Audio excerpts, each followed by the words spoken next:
I'm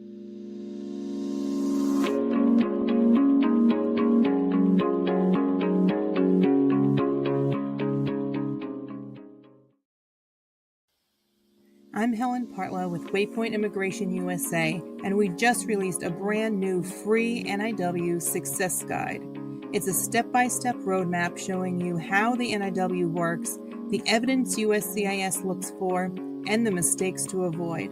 Download your copy today and start building your future in the U.S.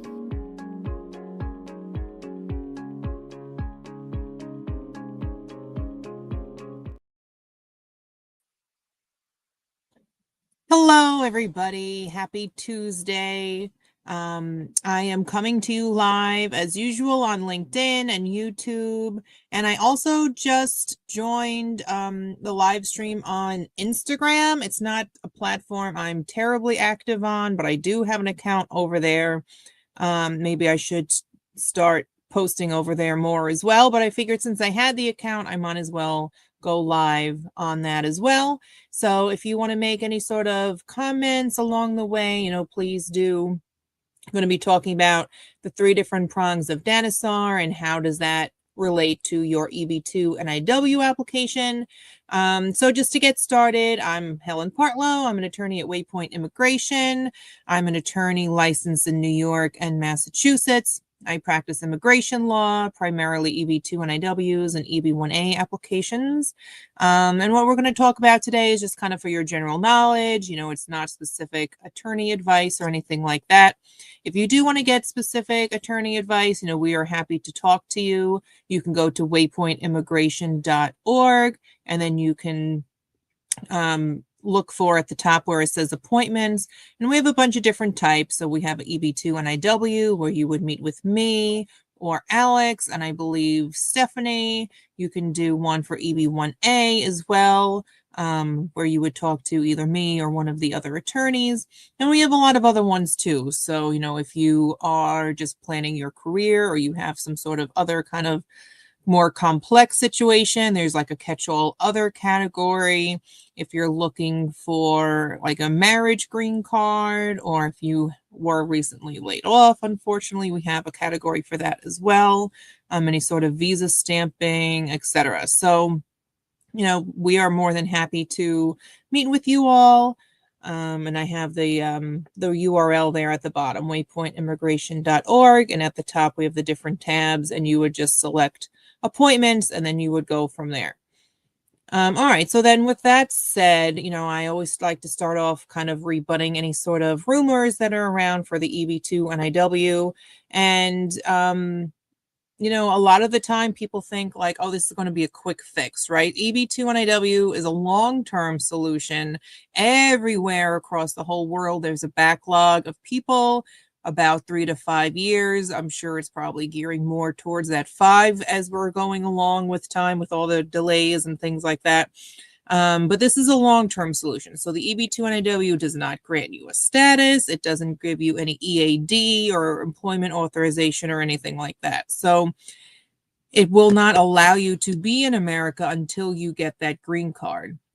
So with that said, anyone around the world is available to pursue the EB2 NIW. You don't have to be in America. As long as you are showing that your work is in the national interest and that it's benefiting more than just your employer, how does it benefit America as a whole?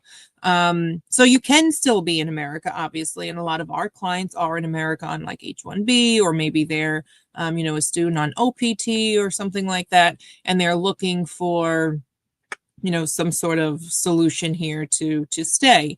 So, with that said, if you are here on H-1B or another status, you'd have to stay on that status until you got your green card through the NIW, or switch to another status. Like if your OPT is ending, hopefully maybe get an H-1B. We now have clarity that if you are on F1 OPT and you do go in for the H-1B lottery, unless you have to go through consular notification, you would not be subjected to that $100,000 H-1B fee. So, that is still a viable option for those that are in America. If you are not in America, it's a little bit trickier now with all of that, obviously, but just kind of giving that as a background. So when we're talking about the three prongs of Dhanasar, we're talking about the first one is, it's really two. The first prong is pretty much two different things, but it's substantial merit and national importance. Then the second prong is if you are well positioned to advance your proposed endeavor. And the third one is if on balance that you're not going to harm the American workforce and therefore are capable of bypassing that labor certification process, etc. So I will tell you what all that means in English, regular English for everybody. So the first prong, substantial merit and national importance. Substantial merit is really just saying, why your work is important overall. Like, what benefit does it bring? What problem does it solve?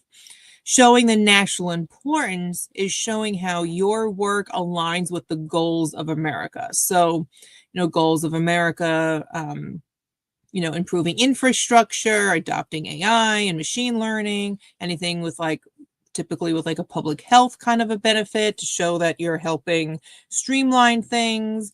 With the current government and all of that, I would definitely say those that have an economic impact are also really good, because you're showing how you're helping, move along the economy, helping with business, helping make things more efficient or cost saving, anything where you are helping, America less reliant on other countries and things like that. Like semiconductor chips have been traditionally something good, like showing you're bringing the supply chain back here, or we've had also success showing how you are, diversifying energy reliance and things like that.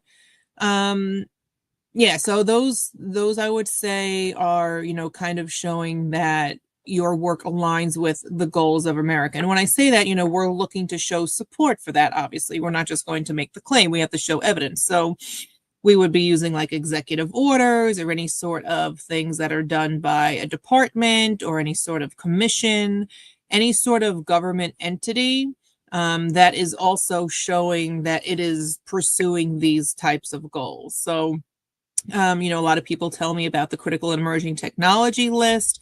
That is a list that shows the government has created a list of things that it finds to be critical and emerging in technology. That's not, an end all be all. That certainly wouldn't, if you only supply that, that would not, solve the entire argument, but it definitely is one of the things that helps. So, also thinking about it as, this kind of an application, there is no one piece of evidence that they're just going to say, oh, you're approved, welcome. They're going to look at everything collectively. So everything is different for everybody, what you're able to supply, what you're able to show, even if two people on the same exact team from the same exact company doing the same exact thing would have two, potentially very different applications, just based upon what kind of evidence would be provided and, what kind of goals and things that would be described. So prong one is all of the prongs are very heavily reliant on what your proposed endeavor is. And that really is the foundation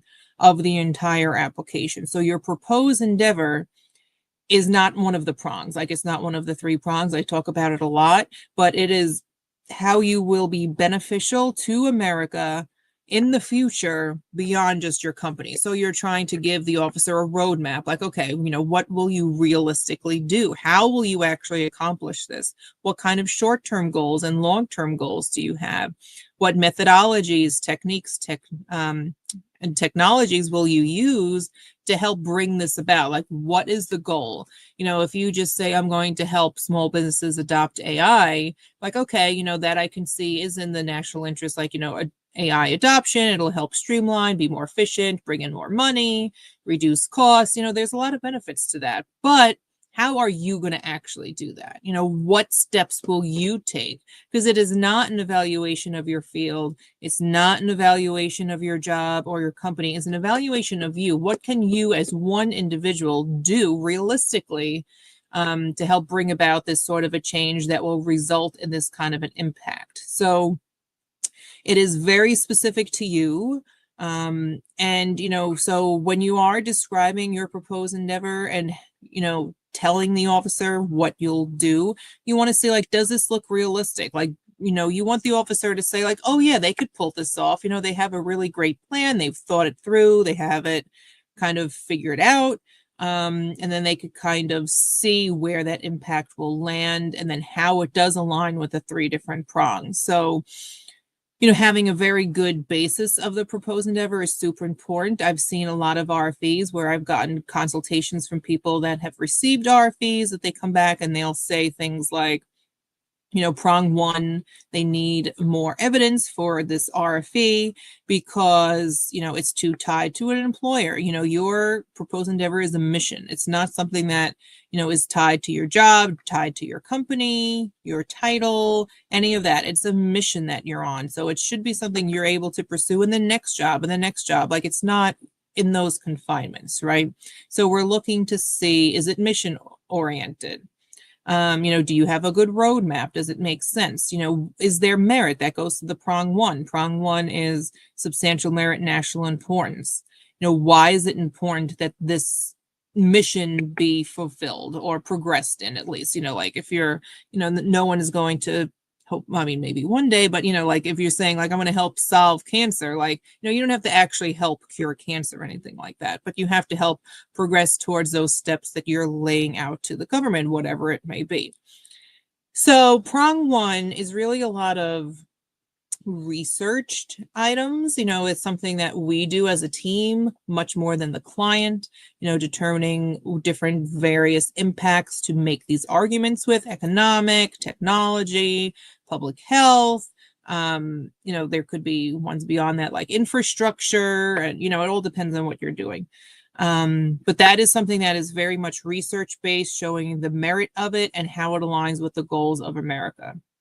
So then prong 2 is where a lot of the things come from the client. So when we're working with clients, I'm looking over their resume, having a discussion like, what have you done, within your job, outside of your job, what kind of documents can you provide? That is really the bottom line for prong 2, is showing that you are capable of progressing this proposed endeavor. So everything that you have done towards that is what we show in prong 2, and it has to align to your proposed endeavor. So if you shifted gears along the way, or maybe you have a publication that's on the older side and not relevant at all to what your proposed endeavor is, like, you want to edit what you send in. You want to make sure that it is strong, that it aligns to this proposed endeavor. You're telling one cohesive story, right? So you're not just throwing everything at the wall and seeing what sticks. You are choosing the items that make the most sense. And it could be something where, you had some sort of skill that you developed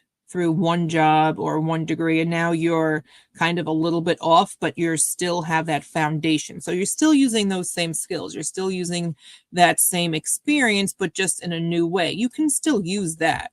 And I have still used that, where you're showing how you're just applying it in a new way, but it still shows that you've gained that foundation and those skills to move forward with your proposed endeavor. So well positioned is all about what kind of documents can you provide. And, when I'm talking to a lot of people, we have a lot of tech clients that are in the tech space, or engineers, or, something like that. And a lot of their work is proprietary and private to their company.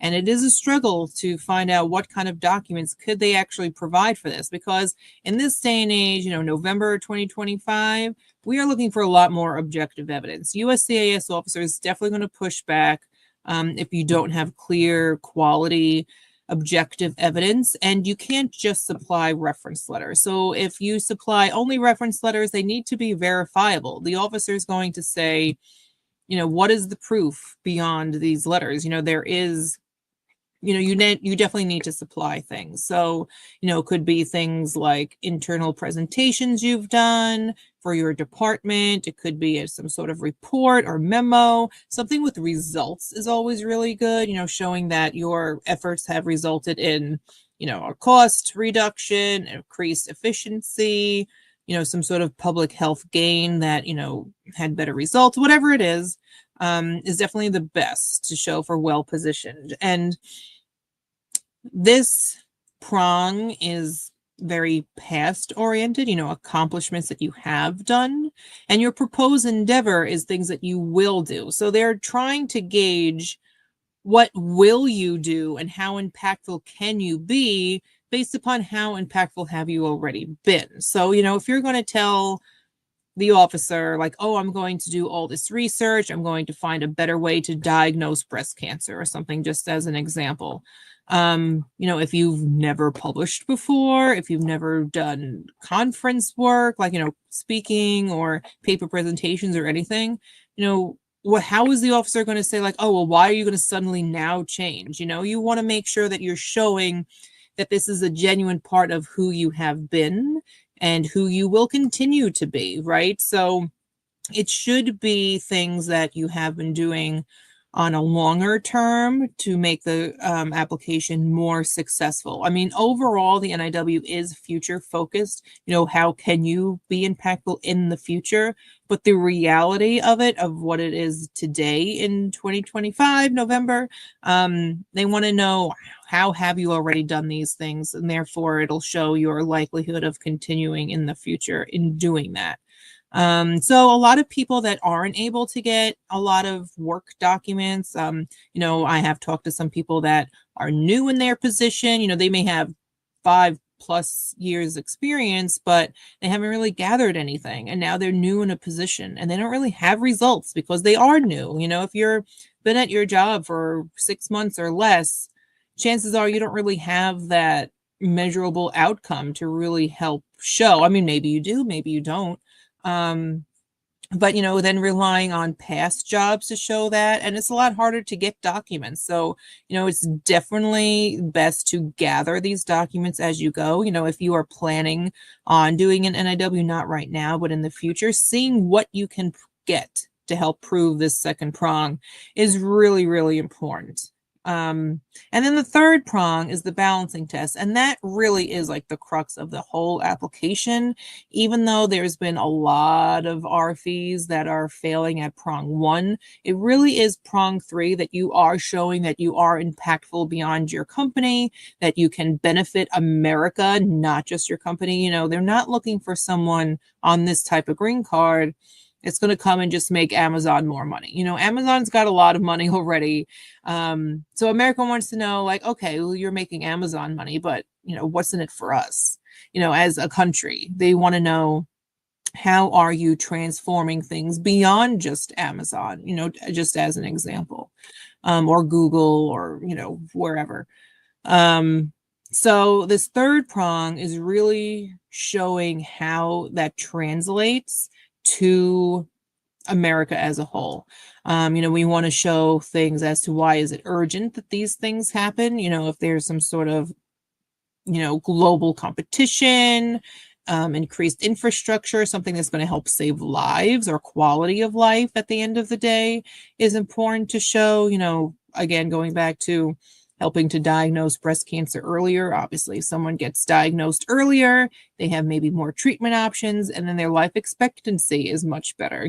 Maybe their mortality rate reduces and their chances of remission increases. So you can see how that kind of works.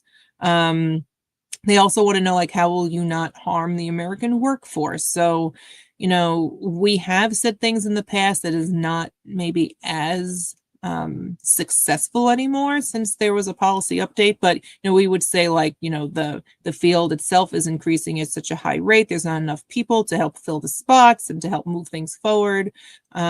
Still kind of make that argument, but I think it's less effective this year than it has been in the past, but it is something that I include anyway. But overall, it's really showing about how your work benefits more than just your company. And like showing how that actually benefits America. So this entire NIW is kind of like the greedy American green card, like what's in it for America. America wants to know, how are you going to help us as a country as a whole? Otherwise, if you're not going to benefit the country as a whole, just go through the perm process. Is kind of like the whole idea. And of course, perm is failing left and right. People are getting laid off. It's not a very quick and easy thing. Some companies won't put you through perm, or some people won't put you through perm until you've been there for at least a year or two, and maybe your H-1B is ending before it would be done, since perm does take a few years, you know, and H-1Bs are only 6 years. So it's definitely like a time crunch, and you know, looking for options. And if you do have an H-1B and you do get this NIW approved, you can extend your H-1B past that 6-year time frame. So that way you would be able to stay in H-1B status up until you got your green card through this kind of application, which is very beneficial, especially for those from India with a very big backlog, and China that has a backlog as well. But every country has a backlog. So anyway, I'm going to go and see if there's any questions. If you have any questions, you know, please post a comment. If you are watching it on a replay, you could just message me on LinkedIn or go to my LinkedIn and make a comment on the posting. But, oh, no problem. It says, thanks for doing this. Not a problem. I'm happy to try and help. And I always say knowledge is power, right? So the more you know, the better you can help, you know, inform your own decisions for what you want to do in life, pretty much. I don't really see any questions. I'll just wait another moment here. But I guess I'll just chime in and say that, you know, RFE rates are definitely up. So that's why I really am emphasizing getting as much objective evidence as possible to help show that everything is verifiable. Things with measurable outcomes is the best. Okay, I got a couple of questions here. Got an RFE on prong 2. Is it okay to include new publications that were published after NIW submission date? So this is something that I feel like they are looking more at. So you should be approvable on the day of filing. So when they're asking for an RFE and you are giving in more evidence, it should be of items that were done before your, like the date that it was received. So if this publication came in afterwards, I would say it is not really usable, because the date that you submitted it should be the date that you were capable of being approved. You know, people do sometimes withdraw and refile, or if they get denied after an RFE, then they do refile again. And then, of course, you can update it with anything new that you have accomplished since then. What about cybersecurity profile, cybersecurity profile decisions these days? So cybersecurity, I think, is still, you know, in the national interest. Like, I think it's still good. I think the thing is, like, with cybersecurity and a lot of other similarly situated fields is, you know, what kind of evidence can you provide? That's really the end of the day, what we're talking about here. What kind of evidence do you have? What objective evidence can you supply? Because, of course, they're going to say, yes, everyone knows cybersecurity is important, but what are you as an individual capable of doing and providing, you know, for these kind of benefits? So it really does go to the individual, because cybersecurity, of course, would, you know, align otherwise, but that's not the argument. Can prong 3 be written in bullet points or as a narrative like prongs 2 and 3? So there is no like rules as far as like format. I like to do it with subheadings. So I like to do everything with subheadings. I'm a very visual person, so it helps me, you know, realize in my mind, like, you know, kind of checking off my own internal checklist, you know, making sure that everything was included. And I think it also kind of helps the officer just be like, okay, yes, they discussed this, this, this, and this, and it's kind of organizing a lot of the information, because there is a lot of information with NIWs. There's a lot of different arguments that are need to be made. And, you know, any way that you can visually cue the officer that you made like a specific point, I think is helpful.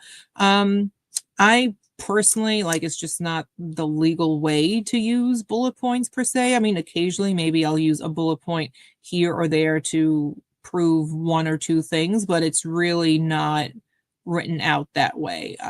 You know, it's not just about presenting the evidence, it's about making that connection to how does this evidence help make this argument. So if you're doing prong 3, for example, and you're talking about urgency, you might have a couple of articles that state how it's urgent that these things be completed. That's only part of the step. You need to tell the officer, how does your proposed endeavor relate to this urgency, and how do you help solve it? And if you just do bullet points, I don't think you're really helping connect the dots in such a powerful way. Oh, thank you, Andrew. Does the final merits determination for NIW apply to the 3-prong framework or just exceptional ability? So yes. So for NIW, it depends upon how you qualify. So advanced degree is either a master's plus, bachelor's plus 5 progressive years of experience, or through exceptional ability. And it is that exceptional ability where you have to meet at least 3 out of the 6 criteria plus final merits. So there is no final merits for the 3 prongs. It all is on how you qualify. And if you qualify with a master's plus, you don't have to talk about exceptional ability and final merits. If you qualify on bachelor's plus 5 years progressive experience, you don't have to talk about exceptional ability plus final merits. And so if you have a master's, you say, here's my diploma and my transcript. Maybe you need an equivalency, if it was obtained outside of America. And then that's usually about it. And then when you talk about the 3 different prongs, there is no final merits involved at those stages. What if I received a letter of intent recently from a potential customer? Can this be used? So yeah, this sounds like maybe your proposed endeavor is entrepreneurial in spirit. And if that is the case, they definitely want to know a bunch of different things. So if you do have an entrepreneurial based proposed endeavor, they're going to want to see your business plan. Do you have any financial backing, investors? And they do want to see, do you have potential customers? So that for sure is something that is important if you are doing something that is entrepreneurial based. So showing that this is viable, that it is needed, and then you have people already lining up to kind of, help support this business. Sorry, I'm joining in late. I currently don't have my master's degree completed yet, but I'm in the program.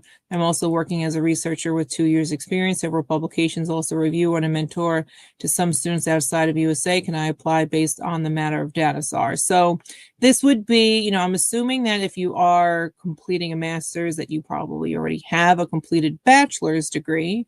I'm not sure if you have 5 total years of progressive experience, since you said you've been a researcher for 2. So in that case, if you have a bachelor's plus 2 years experience, that's not enough because it has to be 5. So in that case, we would have to look at exceptional ability.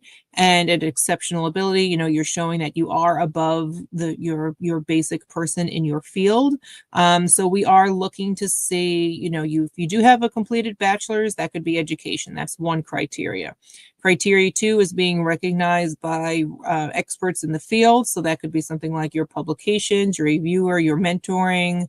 Another thing, they're looking to see, have you received a higher compensation for any of your items? Do you have 10 plus years of experience, which in this case, it doesn't sound like you would. They want to know, are you a member in a professional organization, which might actually apply here. So, when you're looking at exceptional ability, you are looking at all these criteria and you have to meet at least 3 out of the 6. But then you have to also show final merits. So showing final merits in this case that you are more than just your average person in this field. But, obviously I would have to talk to you individually. I'm not sure of your exact situation. This is just kind of like a basic kind of response. Definitely would urge you to go to our website, and I will add it down here again since I know that you joined late, waypointimmigration.org, and then you click on the top, you'll see there's different tabs. One is for appointments, and then you could click on EB2 NIW, and we would be happy to talk specifically about your own qualifications, because I'm not capable of doing that in this kind of a platform. You say you have 3 years of experience, but 2 years in research. So, again, we'd have to kind of do the math and see if it all is within your proposed endeavor field, if it's progressive in nature, see if there's proof, but maybe you could qualify for bachelor's plus 5 instead of exceptional ability. But again, this is not specific, legal advice to you. I don't know all of your scenarios. So, please book a consultation and we can look at it more in depthly to see if that is the right pathway All right, so I'm not seeing any more questions, but I am going live every other Tuesday at this point. Every Tuesday just got to be too much with my workflow and all of that. So my next time I'll be on December 2nd, how to frame a proposed endeavor. So if you are interested, I'll be posting that link closer to that time frame, but you could write it down if you want, December 2nd at 10:30. And then December 16th is on building your NIW profile for 2026. So talking about how to get that public documentation and what kind of makes sense in, a majority of different kind of fields. So they're all on Tuesdays at 10:30, December 2nd, and then December 16th. If you want to, put down a comment or message me any sort of question, I'm always here to respond as possible. And otherwise, I could make an appointment and talk to everyone on a consultation. But I hope everyone has a great day. Thanksgiving is coming up soon here, so hope everyone has a good Thanksgiving, since I'll be talking to you after that.